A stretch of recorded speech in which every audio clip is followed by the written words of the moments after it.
Well, good afternoon, good afternoon, good afternoon. I am so excited to be here with three of my most prized members of Hope Fellowship. All of my members at Hope are most prized, but for this particular situation, they are most prized because these are skilled educators, skilled administrators, and phenomenal parents that are working with their own children during this time of crisis and pandemic with the corona going on. And, all across the country, schools have been out and they've not been able to receive kids at the actual campus. And so several schools have been completely closed. Other schools have been closed physically, but have been doing distance education.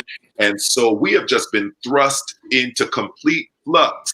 And so we want to be of assistance. And so what I've done is I'm getting my cell phone out right now, and I'm going to encourage our team to do so just before I introduce them. And I'm going to share this onto my page. I want everybody to know about our PTA forum this evening. Let's see. Y'all know I always got to put stuff crazy. Are you a parent that needs help? If so, tune in now, right? Yeah. So Pastor JPM, help teaching your child at home. Let me be specific, because I know plenty of them are like, yes, I need help. Teaching your child. So come on in, y'all. Come on in. We got about 12 people on Facebook. Come on in and share this, because this is invaluable information that could be used for parents all over the country. And so I just shared it to my page. I know that several of our panelists have also done it. So what do we have tonight? We have PTA night tonight. Typically that means the Parent Teacher Association, right? But tonight, PTA for us, this is parents who are teachers. Teachers who are parents. There we go. Teachers who are parents who are helping parents who have now become teachers. And if at no other time in our society have parents been thrust into taking ownership and better stewardship of their child's education, it is right now. This is the time where we can truly make sure that we are participating in our children's educational process. I believe that teachers have gotten more appreciation now than ever before, because now parents are really seeing what goes into managing your children from day to day. You get them after work. When they've been at school all day, they kind of tired. You fix dinner, maybe do a little bit of homework with them, and they go to bed. You get them up in the morning and you ship them off. But now you've got them jokers all day long.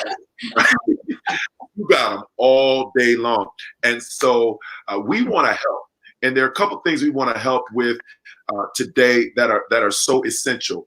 And so I have my panel. I'm going to introduce them. We have Dr. Melanie Johnson. Dr. Melanie Johnson is the newly appointed principal of the Turi T. Small. I hope I got the right one, correct? Is that the right school? It's Turi T, right? Yeah. Yeah, here we go. Of the Turi T. Small Elementary School. We have Elder Tracy Grimes Mayo, who I call her parent extraordinaire. So she is also an educator, but she, in addition to being an educator, she does very creative things with her own daughter at home to reinforce the learning that happens in the classroom. And one of the things that I'll say about Elder Tracy that I have admired up close and from a distance is the fact that she was very public. She's been very public with some of her child's issues and growth areas. But in addition to being public with those growth areas and the needs, she has been very, very targeted in making sure that we turn those challenge areas into excel areas.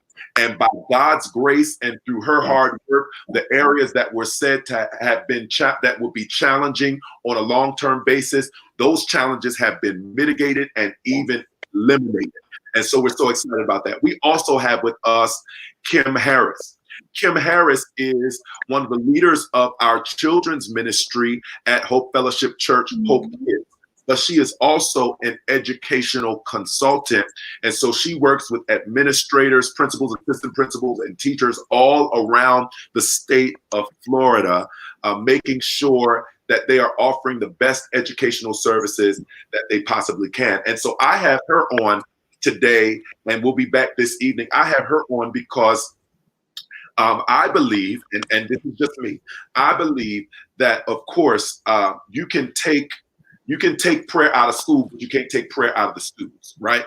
But now that we have our students at home, that we also have a responsibility of making sure we educate our children in the ways of God, in addition to reading, writing, and arithmetic, right? Because some of our children, yes, even our church children, have been behaviorally challenged at school, but they come to church on a regular basis. And so we need to try to close some of these gaps. So what are some of the things from a spiritual perspective that we can do, from a very practical, tactical perspective we can do, and looking at some of the technological situations that we've embarked upon that can be daunting for persons who may not be that technologically savvy. So I'm going to just keep everybody on. We'll have a very brief, candid discussion because tonight our PTA night begins at 7 p.m.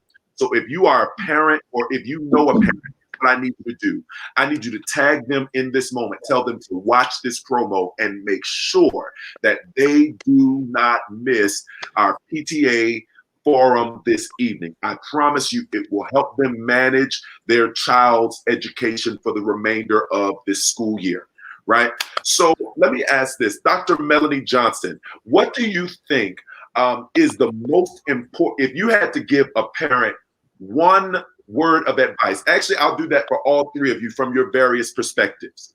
Dr. Melanie, if you had to give one word of advice to parents who are at home with their children right now, who may be frustrated with the technological growth gap that there is, that they're having to try to catch up with technological knowledge, or they're trying to have to manage different types of processes. Because I've seen how they do math now, and how they do math with all these little blocks and squares and stuff. I'm like, what in the world? That's not how I learned it. So if you had to give parents one bit of advice just to kind of get them interested in what you're going to talk about tonight and get them to come back, what would that one word of advice be? Dr. Mel? Okay, I think Dr. Mel froze on us. So let me go to Kim Harris. If you had one word of advice during this time, what would that word of advice be for parents? I would say they should share some of their struggles with their children. Wow. And help to build the faith. Help to build the faith in these trying times. Help them to understand that they have their back. But really just building the faith and sharing their true struggles with them to help them understand the times that we're in right now. Wow, that's good. Elder Tracy, what would your one word of advice be? My one word advice would be to be transparent with the situation, because if you are not true to yourself, you won't be true to the process. So you have to be able to be true to the process of what we're all currently enduring, and being able to walk out the process with your child to let them know that, yes, you're struggling in this area, and yes, I'm struggling in this area as well, but it can only join together, it can only grow is if we are transparent and helping one another in it. And also being flexible. We have to be able to be flexible during this time. That's right. I think flexibility really is the name of the game. And both of you had a very interesting chord between the two of you with this issue of transparency, sharing the struggle. You know, it's important that, you know, the child is going to already be frustrated that they're not at school. You know, we met with our youth last week on a Zoom house party, and all of them said that they wanted to be back at school. I loved hearing that. You know, nobody said, I hate school, so I'm glad for this time off. Everybody said, I want to be back. So the kids are frustrated from a social element, but also from an educational element, because the thought of most of our kids is that our parents are superheroes, right? So they should be able to do what the teacher does. They should be able to know what the teacher knows. And so, Kim, as a former classroom teacher and administrator, What word would you give to your parents right now out there in social media land who are immensely frustrated with trying to navigate now having to become a teacher for their child? Yes. Yes. That word is relax. Wow. Relax. Oof. Trust the process and relax. Wow. Trust the process and relax. And I want to add something to that, even though I'm not a classroom educator. I think that by common sense, you don't know what you don't know. Right. And, I think that sometimes, especially in the African American culture and context, we try to present ourselves with our children as the expert in everything. Yeah. Mama can fix it, daddy can handle it. And if mama hasn't done trigonometry, Yeah. and mama only done algebra 1 and algebra 2, there's no sense in mom trying to pretend like they know trigonometry and pre-calc. But that goes along with the transparency. And assuring your children that you will get them as best you can resources that can help, leveraging resources. And Tracy, you have done an excellent job with that at home with Madison. So kind of speak to the creativity. And I don't want you to give away all your secrets because you're going to give away some of them tonight at 7 o'clock. Speak to, if you don't mind, speak to the creative element of really jumping in and being a participant in your child's growth process education. I think like to speak to that piece, you have to be able to allow learning to be able to come alive. A lot of times when you're in the classroom, it deadens the creativity of the child. And we all know that all children do not learn the same. I know that my child learns through creativity. So there are certain things that if there are certain angles that she must learn, right now they're on acute angles. So we had to tie it in with animals being acute. They are very cute and they look very sweet and they're small. They have smaller mouths. So we have to do a connection piece with Madison in order to instill the learning part that needs to take place. So with that, we introduce creativity. You have to be creative with the child because that's what enhances their learning ability. So that's what I had. That's really good. Now, did you go to school for education? Actually, my background is in psychology and social work, but I always had a passion for education. When it comes to the creative side of just being with children, I do love children. So I love that creative side of seeing that light bulb moment to go off, that aha moment.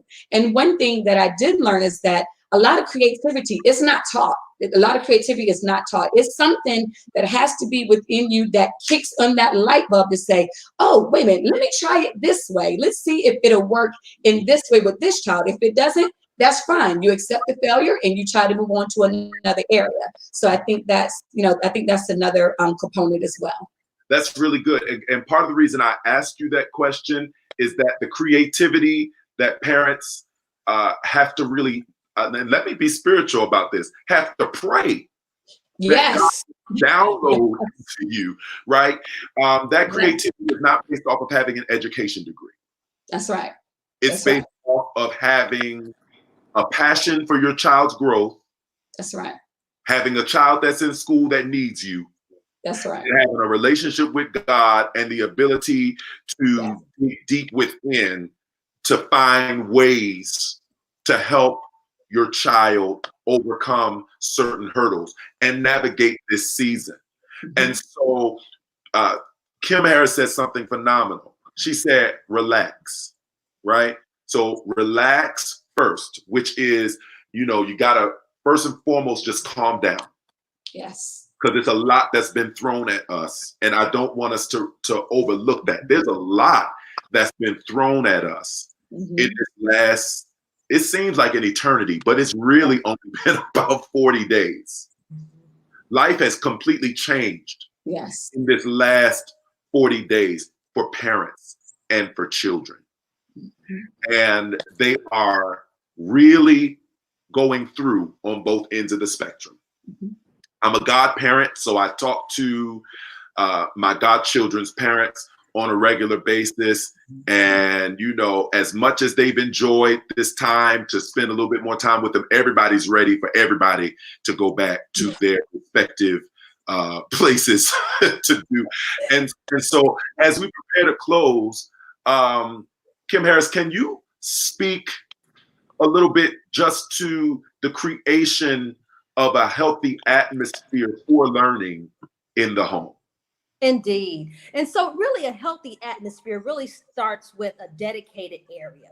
It starts with having a dedicated area where you and your child will sit and be able to explore the learning together. It's really about making sure that you have some resources that you buddy up and use the resources that you have in one another, because you're not the only one going through it. And so I guarantee you'll find somebody else who is in the same situation. And when you buddy up with them and have that good area in your home to support the learning, you're up for success.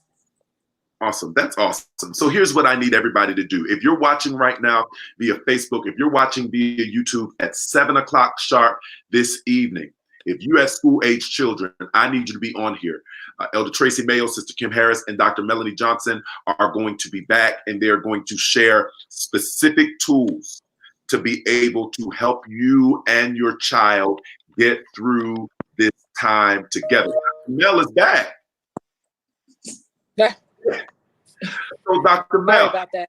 That's all right. I got with Elder Tracy, and then I got with Sister Kim. So I'm gonna we'll close with you. I would offer, as a school principal, you have as a new school principal, you have a really interesting perspective, right? Now you have the overall responsibility to manage and curate the learning processes for every student under your charge. You also have the immense responsibility in this time of overseeing and supervising the effectiveness of faculty in using technology to maintain connection with their students. So if there was something that you could, just a word of encouragement that you could offer parents during this time, because here's the thing, you know, parents get frustrated like they normally would do if school was in session, and they would march themselves up to the school to talk to the principal, talk to teacher. They can't do that right now, you know, and the teachers are frustrated, the administrators are frustrated, the students are frustrated, the parents are frustrated. So if you can just really quickly speak to that frustration and kind of give us a teaser of some things that you'll share with us this evening at 7. All right. I think the main thing that I talk to my faculty and staff about daily is to continue to build relationships with those students, build relationships with those parents, help to put those parents at ease, and let the parents know that they're not, you know, they don't have the degrees that we have. They're not equipped to do this from home. And so they have to continue that partnership with the teacher, with the schools, and we will help them through that whole process. All they've got to do is lean on us. That's what we're here for. We miss the kids being in school just as much as they miss them being in school. And all we can do right now is just hold each other's hand. I tell my teachers, because teachers are frustrated as well. And what I tell them is that out of your 24 kids that you have in your class, if you're only connected to 2 of them right now, love those 2 kids. Daily reach out to the other ones. And what we've seen over the last 3 weeks is a steady increase in numbers of students who are able to participate, able to interact. And it's not all just kids with the technology, it's kids with those learning packets as well. And so I think our core is to continue to build those relationships. Every little thing that a student does, that a parent does to help their child, celebrate that, and just continue to let parents know that we're here for them. Wow, that's really good. And really, in all honesty, that was almost the opposite of what I expected you to say. You know, but it shows us that at this point, it was, no, really, and from this vantage point, sometimes we get so bogged down into trying to discuss the mechanics that we forget to recognize that this has been a global shift in how everything works in the world. So I think that the biggest thing that has happened to us over the last month or so is that we've all been, I hate to say reduced, but we've all been kind of reduced to our core as human beings. And what is one of our core needs as human beings? Relationships, right? If we are not leveraging our relationship, parent to child, child to parent, parent to teacher, teacher to parent, administrator to teacher, if we're not leveraging and managing those relationships properly, we're not going to make it through this season. Because no matter what, technology will break. There will be days where it does not work. There may be a packet, Right. you know, there may be a packet that they created where 4 pages were duplicated by mistake. You know, we've not had the time to prepare for this. So all of us are trying to figure it out. But if we focus on the development of relationships and really strengthening our relationship with God and our relationships with each other and our relationships parentally with our schools, we can make some progress. And I believe that that's what we will share this evening. And so I am so looking forward to 7 o'clock tonight. So yes, tag a parent who has school-age children at home so that tonight at 7 o'clock p.m., we can have this amazing discussion about teachers who are parents, helping parents who have now become teachers. And so thank you, Dr. Johnson. Thank you, Elder Mayo. And thank you, Sister Harris, for joining me in this time. I look forward to connecting back with you all at 7 o'clock, as well as all those of you who would join us. Please, those of you who are watching, tag somebody who has a school-age child, or just press share. Go to the bottom left-hand corner of your screen and press share so that you can make this opportunity of mentorship, inspiration, and information available. So we love you. God bless you. And we will see you at 7 o'clock p.m. Yes. All right, bye. Bye.